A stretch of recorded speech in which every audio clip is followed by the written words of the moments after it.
Hello, नमस्कार विद्यार्थी मित्रांनो. मी शुभम तुम्हा सर्वांचं आपल्या यूट्यूब प्लॅटफॉर्मवर स्वागत करत आहे. जसं की तुम्ही या ठिकाणी थंबनेलवर बघितला असणार की अग्निवीरांसाठी या ठिकाणी सर्वात मोठी एक खुशखबर असणार आहे. ती खुशखबर का असणार आहे त्या सर्व गोष्टी आपण या आजच्या सेशनमध्ये डिस्कस करणार आहोत. व्हिडिओला सुरुवात करण्याआधी जे काही आपल्या प्लॅटफॉर्मवर नवीन आहेत त्यांनी चॅनलला सबस्क्राईब करून घ्यायचं आहे. व्हिडिओ आवडला तर नक्कीच लाईक करा, त्याचबरोबर शेअर सुद्धा करायचं आहे. जे या ठिकाणी बघा माझे अग्निवीर मित्र आहेत ज्यांचं या ठिकाणी अग्निवीरमध्ये सिलेक्शन झालं होतं, आर्मीमध्ये वगैरे, नेव्हीमध्ये, एअरफोर्समध्ये, अशा अग्निवीरांसाठी एक खुशखबरी आहे. ती खुशखबरी काय असणार आहे तर बघा, बीएसएफ मध्ये या ठिकाणी त्यांना 50% जागा रिझर्व असणार आहेत. बीएसएफ मध्ये 50% जागा या ठिकाणी रिझर्व असणार आहेत. आणि आता कारण अग्निवीरचे किती 4 वर्षासाठी आहे, फक्त 4 वर्षासाठी आहेत. त्यावेळेला त्यांनी सांगितलं होतं की 25% लोकांना त्या ठिकाणी पुढं परमनंट करणार. बाकीचे जे 75% जे अग्निवीर आहेत त्यांचा काय विषय, त्यांना एक फिक्स अमाऊंट देऊन नंतर त्यांना सेवेमध्ये घेणार आहेत नाही घेणार ह्याच्याबद्दल काहीच नव्हतं. बट आता थोडासा खुलासा आलेला आहे आणि ही एक मोठी खुशखबरी आहे. कारण 4 वर्षानंतर सर्व्हिस केल्यानंतर परत त्या जवानासाठी तो जॉब करणं, किंवा समजा फॉर एक्झाम्पल एखादा जर जवान या ठिकाणी 12वी नंतर तो लागलेला आहे, त्याचं ग्रॅज्युएशन नाही, विदाऊट ग्रॅज्युएशन त्याला नंतर बाहेर जाऊन नोकरीसाठी प्रॉब्लेम, ओके, अशा भरपूर साऱ्या गोष्टी असतील. बट अजून आपल्यासमोर एक खुशखबर आली आहे. ती खुशखबर काय आहे ते थोडं बघूया. अजून काही महत्त्वाचे अपडेट असतील तर ते सुद्धा आपण या चॅनलवर कव्हर करणार आहोत, तर नक्कीच आपल्या चॅनलला सबस्क्राईब करून घ्या. सो हे बघा या ठिकाणी कात्रण आहे न्यूजमधलं. तर या ठिकाणी काय म्हटलंय, पूर्व अग्निवीरों के लिए बीएसएफ में कांस्टेबल पद पर अब 50% का कोटा, म्हणजे एसएससी मार्फत बघा, एसएससी मार्फत या ठिकाणी दरवर्षी भरती होते. एसएससी जीडी कॉन्स्टेबल, त्याच्यामध्ये तुमच्या या ठिकाणी BSF, CRPF, CISF, S S B, ह्या अशा प्रकारच्या वेगळ्या पोस्टसाठी त्या ठिकाणी भरती होते. त्यातलंच एक पद आहे की या ठिकाणी बीएसएफ, बॉर्डर सिक्युरिटी फोर्स, ह्या पदासाठी अग्निवीरांसाठी प्रेफरन्स देणार आहेत. किती, पहिला 10% कोटा होता. किती टक्के होता, 10% कोटा होता. बट आता तो या ठिकाणी 50% कोटा केलेला आहे. आता ह्या कात्रणामध्ये जे काही मुद्दे दिले ते आपण या ठिकाणी थोडं विस्तारित रूपामध्ये बघूया. सो सर्वात पहिल्यांदा काय असणार बघा, हा नवीन सरकारी निर्णय काय असणार आहे, कोणाला फायदा होणार आहे, त्याचबरोबर जुना कोटा किती होता, परीक्षा फिजिकल टेस्टमध्ये कोणत्या सवलती भेटणार आहेत, आणि एसएससी किंवा डिफेन्स परीक्षेसाठी महत्त्वाचे मुद्दे काय असतात, ह्या सर्व गोष्टी आजच्या व्हिडिओमध्ये बघणार आहोत. ओके, सो बघूया पहिल्यांदा. तर काय आहे हा नवीन निर्णय, तर नवीन निर्णय हा आहे की केंद्रीय गृह मंत्रालयाने बीएसएफ म्हणजे बॉर्डर सिक्युरिटी फोर्समध्ये कॉन्स्टेबल पदासाठी पूर्व अग्निवीरांचा कोटा पहिला किती होता, 10% होता, तो आता या ठिकाणी 50% केला आहे. म्हणजे 100 पैकी जेव्हा 10 लोक घेत होते, आता तिथे 100 पैकी या ठिकाणी 50 लोक घेणार आहे. समजते का, म्हणजे या ठिकाणी हा जर समजा बीएसएफच्या जागा 100 असतील तर त्याच्यामध्ये पहिला 10 घेत होते, आता याच्यामध्ये 50% कोटा असणार आहे. 50% म्हणजे कळते का तुम्हाला, आणि बाकी 50% इन जनरल जे नवीन असणार आहेत, भरती होणार आहेत त्यांच्यासाठी असणार आहे. आधी काय होतं, तर याआधी पूर्व अग्निवीरांसाठी फक्त 10% आरक्षण होतं. आता काय बदल झालाय, तर आता प्रत्येक भरती वर्षी 50% जागा पूर्व अग्निवीरांसाठी राखीव असणार आहेत.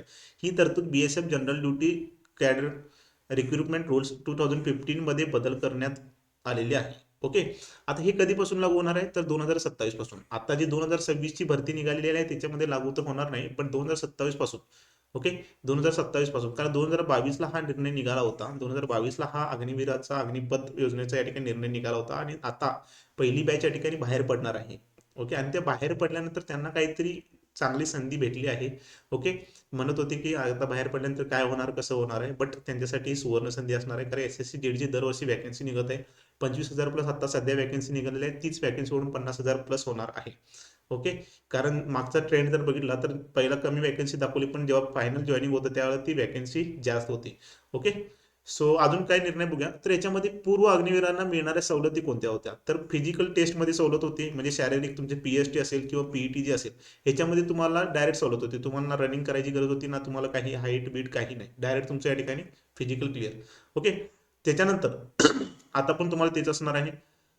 रिक्त जागा पुढे म्हणजे कॅरी फॉरवर्ड काय होते, जर 50% जागा भरल्या गेल्या नाहीत, म्हणजे फॉर एक्झाम्पल समजा आपल्याकडे 100 पैकी 50 जागा ह्या ऑलरेडी जे अग्निवीर आहेत त्यांच्यासाठी आहेत, बट तेवढे भरले नाहीत, तर त्या जागा काय करायचे, त्या जागा आहेत तशा ठेवायच्या आणि त्या पुढच्या भरतीमध्ये त्या ऍड करून त्याच्यामध्ये पुढील भरतीमध्ये त्या राखीव ठेवून त्याच्यामध्ये त्या जागा भरल्या जात होत्या. ठीक आहे, आता भरती प्रक्रिया कशा प्रकारे होणार आहे, तर भरती प्रक्रिया ही 2 टप्प्यामध्ये भरती होणार आहे. पहिला टप्पा काय असणार आहे, बीएसएफ स्वतः पूर्व अग्निवीरांसाठी 50% रिक्त जागा भरती करेल. दुसरा टप्पा काय, उर्वरित जागासाठी म्हणजे एसएससी मार्फत भरती, यामध्ये पूर्व सैनिकांसाठी 47% कोटा राहील, आणि यामध्येच 10% पूर्वसैनिक म्हणजे एक्स सर्व्हिसमॅन सुद्धा समाविष्ट असतील.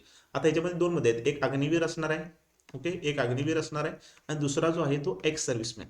एक्स सर्व्हिसमॅन म्हणजे ज्यांचं या ठिकाणी परमनंट ज्यांची जॉब होते, त्यांनी परमनंट 16-17 वर्षे 20 वर्षे सर्व्हिस केले अशांसाठी. ओके, म्हणजे त्यांचा सुद्धा या ठिकाणी हा कोटा असणार आहे, ते तुम्हाला या ठिकाणी सांगितलेलं आहे. ओके, सो हेच एक महत्त्वाचं अपडेट होतं. ह्याच सर्व गोष्टी आपण डिस्कस केलेल्या आहेत की कशा प्रकारचं असणार आहे. बाकी ह्याची जी पहिली प्रोसेस आहे SSC GD मध्ये सिलेक्शन व्हायची ती रिटर्न एक्झाम असते, पहिल्यांदा असते रिटर्न एक्झाम आणि त्याच्यानंतर मग तुमचं ते फिजिकल वगैरे असणार. ते फिजिकलला तुम्हाला सूट आहे, बट तुमची रिटर्न एक्झाम या ठिकाणी महत्त्वाची आहे. आणि रिटर्न एक्झामची तयारी करायची असेल तर त्याच्यामध्ये तुम्हाला मॅथ्स आहे, रिझनिंग आहे, इंग्लिश आहे, इंग्लिश किंवा हिंदी घेऊ शकता, GK GS आहे, करंट अफेअर्स आहे, त्याचबरोबर तुम्हाला याच्यामध्ये रिझनिंग सुद्धा असणार आहे. ठीक आहे, GK GS करंट अफेअर्स ह्या सगळ्या गोष्टी तुम्हाला 4 सब्जेक्ट असणार आहेत, टोटल 80 क्वेश्चन 160 मार्क असणार आहेत. आणि याची तयारी जर करायची असेल तर नक्कीच आपण या ठिकाणी SSC GD मराठी बॅच आणलेली आहे, त्या बॅच फॉलो करा आत्तापासून, कारण 2027ला जर तुम्हाला त्याच्यामध्ये सिलेक्शन घ्यायचं असेल तर आत्तापासूनच या ठिकाणी प्रिपरेशन करावं लागेल. ठीक आहे, ओके, सो आतापासूनच तयारी स्टार्ट करा. आणि ही खूप मोठी एक आहे ठिकाणी अग्निवीरांसाठी खूप मोठी अपॉर्च्युनिटी आहे, सो या अपॉर्च्युनिटीचा नक्कीच फायदा घ्या. ओके, म्हणजे जो आपण देशसेवा बजावली होती तीच देशसेवा परत कंटिन्यू करण्यासाठी आपल्याला ही एक सुवर्ण संधी आपल्याला आलेली आहे, तर नक्कीच ह्या संधीचा फायदा घ्या. ओके, आणि बाकी जे काही अजून अग्निवीर आहेत त्या सर्व अग्निवीरांपर्यंत हा व्हिडिओ नक्कीच पोहोचवा, कारण जेणेकरून त्यांना सुद्धा या गोष्टीची माहिती असू दे. ठीक आहे, निराशलेल्या सर्व अग्निवीरांना या ठिकाणी ती माहिती असावी. आणि एस एस बघा, ही तुम्हाला SSC वाली जी पोस्ट आहे हिच्यामध्ये तुम्हाला 4 वर्ष वगैरे काय नाही, ही तुम्हाला लाईफ टाईम म्हणजे तुमचं रिटायरमेंट पर्यंत या ठिकाणी ही जॉईनिंग असणार आहे. त्याच्यामध्ये काही तुम्हाला असं बंधन असणार आहे की तुम्ही 10 वर्ष 15 वर्ष केलं पाहिजे. ओके, हे तुम्हाला तुमचं रिटायरमेंट पर्यंत या ठिकाणी ही सर्व्हिस असणार आहे. सो नक्कीच ह्याच्यामध्ये सुद्धा मस्त फायदे वगैरे आहेत. सो तुम्ही सर्वांनी आणि याच्यावर तुम्हाला प्रमोशन घेऊन तुम्हाला पुढे पुढे करता सुद्धा येणार आहे. सो नक्कीच ह्या संधीचा फायदा घ्या. ओके, बाकी जर महत्त्वाचे काही अपडेट हवे असतील तर नक्कीच हे आपलं टेलिग्राम चॅनल आहे शुभम सर टेक्स्टबुक, हे टेलिग्राम चॅनल जॉईन करून घ्या. हा QR कोड स्कॅन करा, जेणेकरून हे तुम्हाला टेलिग्राम चॅनल भेटून जाईल. ओके, बाकी जर बॅच वगैरे हवे असेल तर तुम्ही या ठिकाणी 94 20 21 76 या नंबरला मला हाय मेसेज करा आणि तिथं बॅचची मी तुम्हाला लिंक शेअर करेन, तिथून तुम्ही बॅच वगैरे घेऊ शकता. ओके, बाकी अजून काही महत्त्वाचे अपडेट असेल तर नक्कीच तुमच्यासमोर मी या ठिकाणी शेअर करेन.